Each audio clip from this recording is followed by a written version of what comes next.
You know, I could be recording myself saying the same disclaimer again and again and again and again.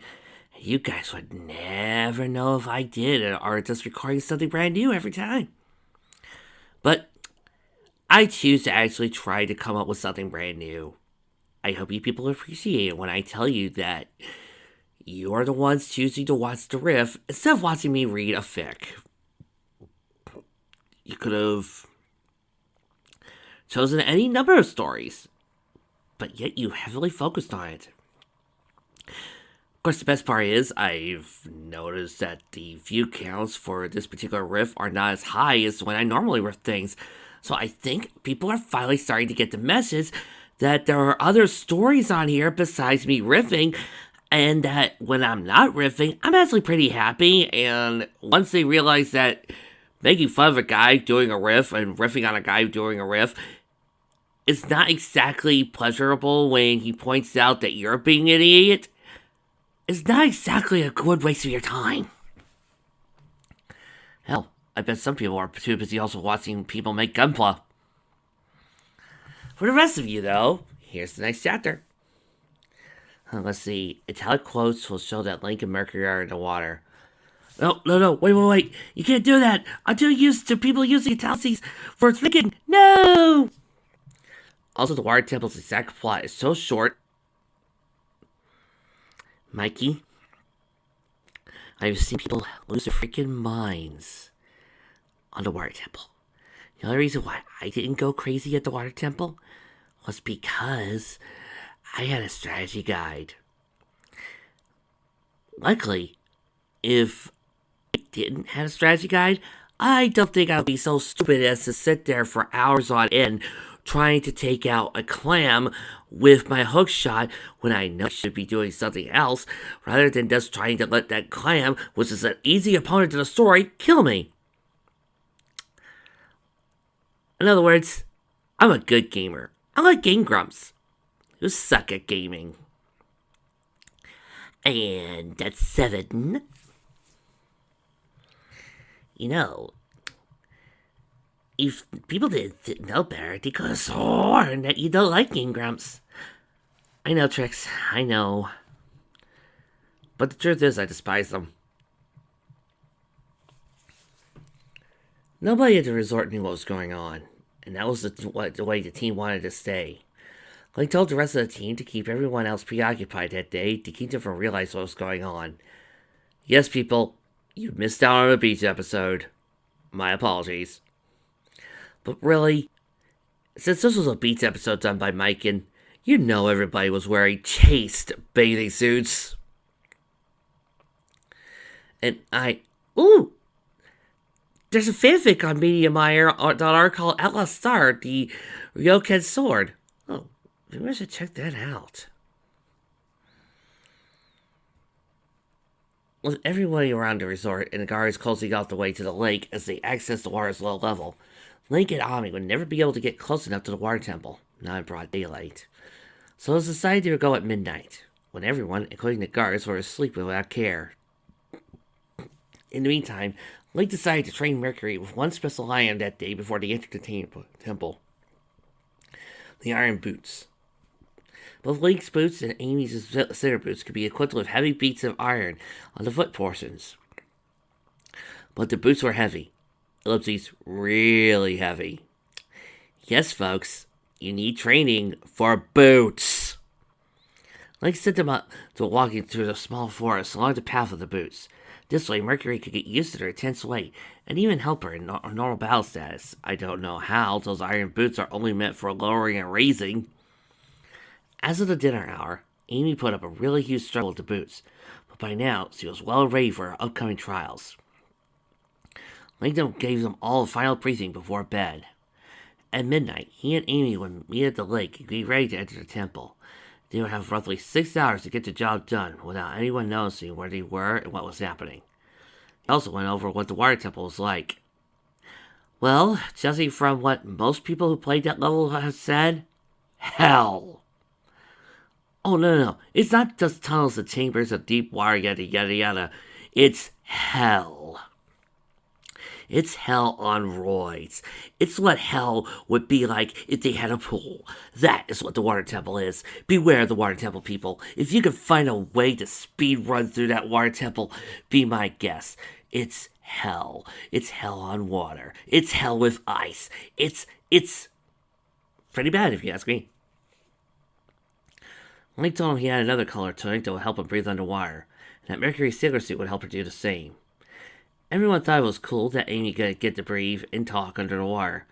It was no wonder that Lake wouldn't allow anyone to pass the zero barrier line he put by the lakeside. Hey, wait a minute, I thought that temple did that. Well, now Link can. Flip you. Now, Amy, Link said, the temple's going to be confusing and wet. The waters are nice and warm so we can swim around, but use your iron boots so we can get around easier. Oh, you people might be wondering why I'm not doing the obvious wet joke with all these girls. Well, I know Trixie's aiming her taser at me. Amy understood entirely, but she only had one question to ask. How will being underwater affect our fighting stances? Link had a feeling it was going to come to that, and he told her it affected him a lot. Link could only use his shield and hookshot under the water, and Mercury could only use her hookshot too, since none of her water attacks would work. Why? And her ice attacks were definitely out of the question. Aquaman can use his water powers underwater, and those ice attacks can freeze the water area around them, or you know what? Flip it. You're trying to put game mechanics in. As I keep saying, this is the problem with putting game mechanics into your story like this. We've already discussed the map thing. The problem when it comes to this is removal of logic. By forcing these characters to stick to the anime rules, you're basically doing what is known commonly in D&D circles as railroading. You're taking away their abilities to do something, which would make the temple not only shorter, but also remove the logic why. Just because it happened in the game. Why can't they use this spell? Oh, well, because you couldn't destroy bad guys that way in the game. Well, why can't we do this? Why can't we do that?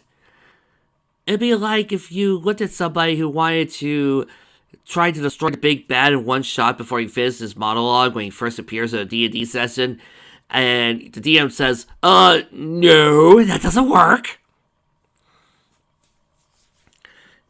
Because at that point,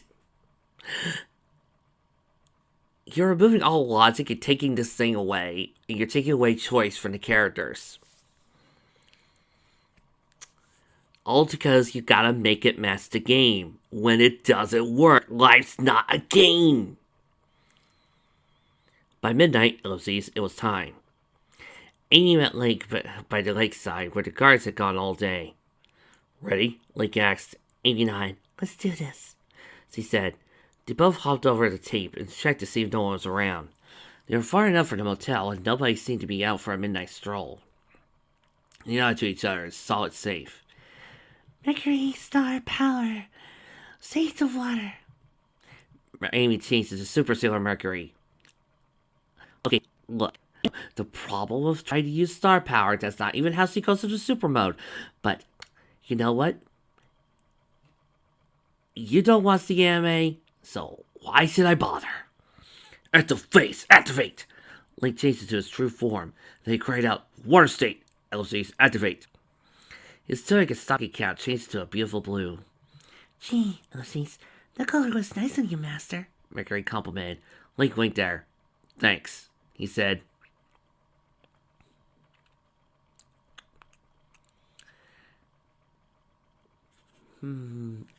Take a man blade.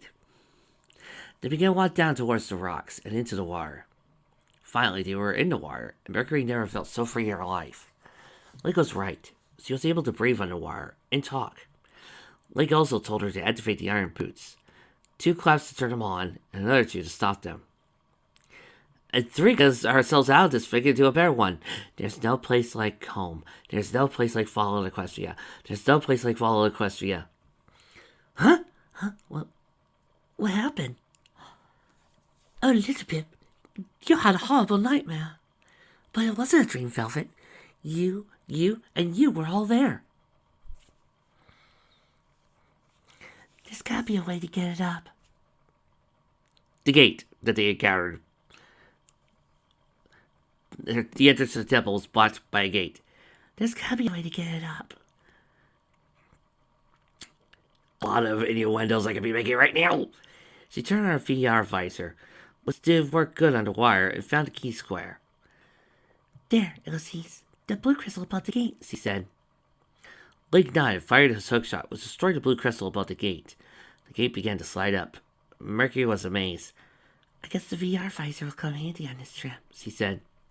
Come on, Mercury, we have a job to do. Link said as he and Mercury switched their footwear and swam right into the cave. Morpha saw the whole thing. Oh, ellipses. So the kid and his stupid friend have decided to pay me a visit. He chuckled.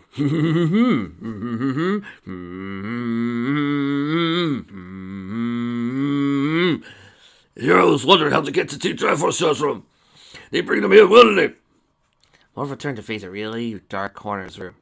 You two are my first creation, He said to the dark. Don't disappoint me. Two pairs of glowing red eyes illuminated the dark, followed by the sinister, deep laughter of the two mystery characters. We will not so fail you, the two of them said, ellipses. They seemed to speak in voices that sounded somewhat familiar. Who could they be? It's just shadow versions of themselves. Ellipses. Mykin? I think 99% of my listeners have played Ocarina 4.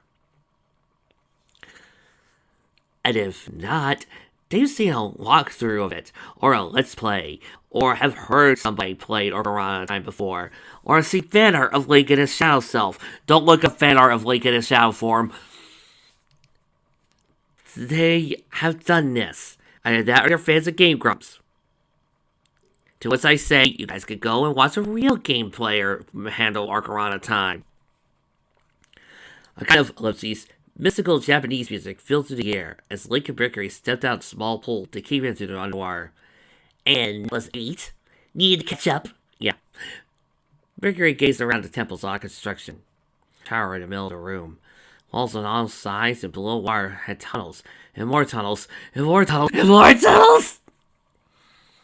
Well, it's okay. Breathe. I'm sorry, but anybody who's played the water temple has those type of emotions. I sure wish I brought Navi in here to help us out a little easier, Link said. What's the way should we go? Mercury asked. I think I remember, Ozzy's. Link said, but he needed a moment to think deeply, as he had informed Mercury that the water temple was likely the most confusing of all 5 temples. For once we agree. Missing one single step could lead them wandering around for a long time. Suddenly, Link remembered something. He and Mercury used their iron boots to sink to the bottom floor, with horses on their sides. They followed the passage and emerged into a room with 3 more unlit torches. A door that was blocked by iron bars. Okay, ellipses, up to the top, Link said. They slid boots and swam up to the 3rd floor and onto a ledge where there was an automatic door they could enter. But before they did, Link turned Mercury's attention to a large stone paneled wall with a symbol of the Triforce on it. I knew it, Link said. Mercury had never seen anything like this before. Her VR visor computer had no data for it yet. What is this? She asked. Link told her that it was one of 3 places in the temple where they could change the level of the water. He played Zelda's lullaby on his ocarina, and the water began to drop down until it almost completely disappeared. Amazing, Mercury said. We also had to change the water levels at different points to progress through the temple. Exactly right, said Link. Now, let's try going through this door. Open! Link shouted, and the door opened, but once he and Mercury were in the room, the door was barred up and sealing them in. You know, guys, when I play Legend of Zelda, if I do attack shout names, I usually save those for spells. I don't just start walking around and tell every single door to open. Hey, the door, said Mercury. He closed us in. And for good reason, too, Link said as he pointed at the 4 spiked balls slowly coming out. Mercury could sense with her VR visor that these spikes, they were referred to as, had very weak defenses indeed. They all had a couple of shots. Mercury also had an idea how to take out all 4 at once. Now our water is to be safe now, she said. Mercury ice bubbles, Elsie's freeze! All 4 of the spikes were frozen solid fell to the floor. allowing Link to finish them all off with one strike from his sword. Good thinking, Mercury. Well planned, he said. The bars of the door were gone, and a huge chest appeared in the center of the room. Link Mercury opened, and inside was the dungeon map, just the thing they needed. Mercury held onto the map and followed Link down the room. Now that the wire was gone, they would have to jump to get to the ground floor. Luckily, Link's rolling trick really came in handy for Mercury in that one. They made it down safely, but the door was still barred up. Well, ellipses, it takes science to figure out what to do next. Stand back, Link said. Mercury did as she was told, and Link used a blast of dense fire to light the unlit torches which opened the door. In they went, only to get sealed in again. And he was confronted by three clan enemies Link called, ellipses, Shell Blades. They have names? Mercury tried to freeze them, but it didn't work these times. The spikes of the clan's shells burst all the bubbles, and their shells deflected the ice, so it slid right off of them. They then snapped their shells and began to hop towards the duo. Don't worry, ellipses, this is Child's Play, Link said. Just give me 3 seconds. He stopped forward with his sword at the ready, waited until the shells were open again. One by one, he sliced out the soft muscle inside the shells. 1, ellipses, 2, ellipses, 3, ellipses, nothing wrong with me. And all 3 were destroyed. Just 3 seconds, Link smirked. The bars of the door were gone. A smaller chest appeared. Link opened it. Do-do-do-do! And obtained their first small key. Then Mercury entered the room. The map secured with Mercury, but Link sure wished he had the compass, because going through the wire was one of the hardest things to master. But Mercury had an idea. Ever since Lee got the map, Mercury had programmed all the locations, ellipses, rooms of the temple, ellipses, and programmed it into their computer, which was waterproof, so it was a genuine compass. It wouldn't help them find any chests, but it would help them to know where to go much easier, instead of stopping every now and again to check the map. Very impressive, Mercury, Link said. Mercury nodded. It's easy if you know how and what to do with it, she said. As he walked back out into the main chamber, Mercury had to ask, Master, ellipses, what was it that told you how to change the water temple's water levels? The plaque itself didn't say anything. Well, ellipses, Link always kept a secret from the others, but since it would matter a lot to everyone, especially Mercury, ellipses, he decided to come clean. Well, probably easy with the water temple. First, ellipses, and understand this because it's very important, Link said. You see, ellipses, a long time ago in Lycra, before Zelda and I realized our feelings, ellipses, somebody had a crush on me. She was supposedly, ellipses, my first fiancée. Mercury stopped dead in her tracks. There's someone else? Did Zelda ever know? Yes, ellipses, she did. She was okay with it. I mean, considering what adult Ruto looked like, I can see why. I mean, it's just kind of like how hot Malon is, that a lot of people try to pair him off with Malon. Well, Ugurana Link. Link then went on with the story, ellipses again. The girl was one of the Soras. Not only that, but she was the Sora princess too. Her name was, ellipses, Ruto. The blue spiritual stone that Link used to open the door of time and the temple of time once belonged to Ruto herself. It was her most precious possession. During Link's childhood quests, ellipses, he was tasked by Ruto's father, King Sora, to rescue his daughter from the belly of the great god of the Soras, a gigantic whale called, ellipses, Jabu Jabu. Let me just say, it was really weird to say that with this voice. I mean, come on. His belly was actually a place like the temples, only smaller and less challenging. It was there that she met Ruto for the first time, but it didn't start out as love at first sight. Back then, Ruto was a tomboy. Got a problem with that bossy, ellipses, stubborn, ellipses, didn't seem to care that she was in danger. It turned out that she, in fact, dropped the stone somewhere in the whale's belly, as she refused to leave until it was obtained. She tried to order Link to leave her be, but then gave in and allowed Lin to carry her around during the quest.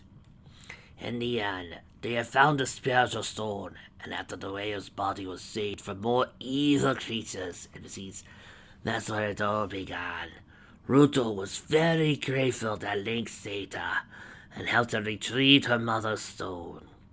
She also knew Link fully well wanted it, or needed it in that matter. The only catch was, ellipses, my mother gave me the spiritual stone, and I said I should only give it to the man who will be my husband. You might even call it, ellipses, the Sora Gates ring. So Ruto gave Link the stone, and it was there that a huge cross and their so-called engagement began, ellipses. Mercury was amazed. So all that time, ellipses, it was just a silly arrangement? Link nodded. Ruto had changed though, he said, from bad, ellipses, to worse. Oh, God, no. No. No. No, no, no, no. No, I refuse. I'm not going to mock Ruto for this. No, dude, I don't care what your whole entire thing is with Ruto. No, we are skipping this. I am not about to bash Lady Ruto's name like this. You can just buzz off with that right now. That's why we had to clear this temple, Link said, so we could free Ruto. Channel your powers so you could be named as the Sage of War Reborn. Mercury nodded. I'll do it, Ulysses, for her, she said. Right then, Ulysses, let's go now. Their quest to tackle the water temple had officially begun, but who knew what dangers awaited them beyond the waters? Something about love and yada yada yada. And don't get hooked on me? Does anybody know what that song is? Because I don't recognize it. Maybe it's some sort of 90s thing. I don't know. I'm going to go watch some more Code Geass. Maybe Leo's Resurrection.